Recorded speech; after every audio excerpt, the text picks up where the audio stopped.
Hello, this is the video for Daf Shevui, Daf Nun Zayin, page 57 of Masechet Ketubot. I am Joshua Kulp, and I wanted to look a little bit at the issue of when does a wife begin to eat truma, and also talk a little bit about why that is so important, and maybe give you a preview of a chapter that we're going to discuss in our next book, the second volume of Reconstructing the Talmud. I hope you already have purchased the first volume. So according to the Mishnah, basically there seem to be at least two stages, two issues, two times when a woman can begin to eat truma. According to the beginning of the Mishnah, basically what happens is a woman's betrothed. Then at a certain point, the husband or the woman initiates marriage, the process of marriage, says, look, it's time to get married. I don't want to be betrothed anymore. I want to be married, which entails moving the wife into the husband's home, generally speaking. According to the Mishnah, if the husband delays the marriage more than 12 months, she begins to eat his food, and along with that, if he is a Kohen, a priest, she gets to eat truma, which is food that only priests or those married or in their homes can eat.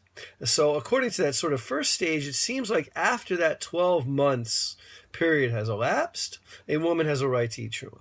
Now, comes along the end of the Mishnah, and the end of the Mishnah says that there was a later court that said a woman could not eat truma until she enters the chuppah, which is really, synonymous or symbolic of entering her husband's home. In other words, not during betrothal, not even after the 12-month period is up. She doesn't get to eat truma until she's really living in her husband's home. So first of all, why should we care so much about eating truma where there's so many priests? All right. So one thing that I want to claim, in this chapter of the book that I'm writing, is that really truma is a way for the rabbis to say, when is a woman married?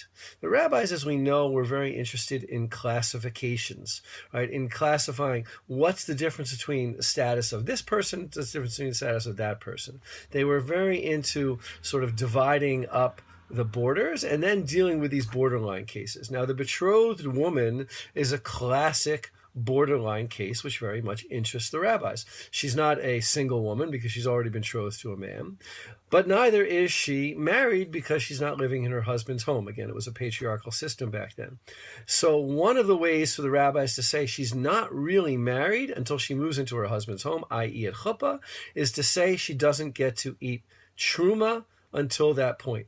In other words, it's not that the issue is so much truma as it is in defining when marriage occurs. We see this a lot with the rabbis, that they use a sort of, I would call it, a result-oriented halacha to express their ideas about laws or how life works or time or things like that. For instance, they might say that somebody who's converting from being a non-Jew to a Jew is a non-Jew until the very, very last point.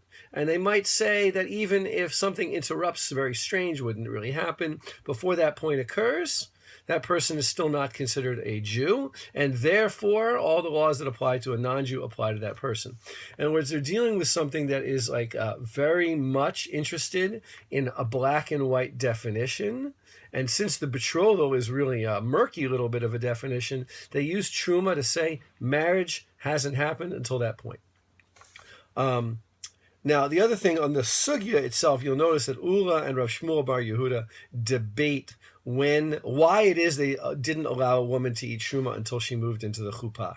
Both of these reasons really explain very well why they moved the date from betrothal to marriage.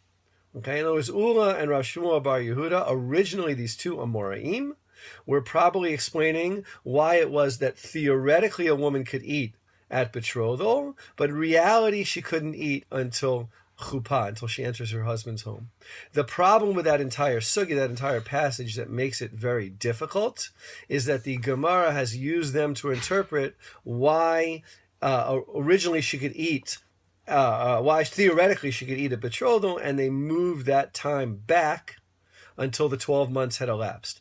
In that context, Ula and Rav Shmuel Bar Yehuda make very little sense, and you will be reading more about that when volume 2 of our book, Reconstructing the Talmud, comes out. That might be another little bit.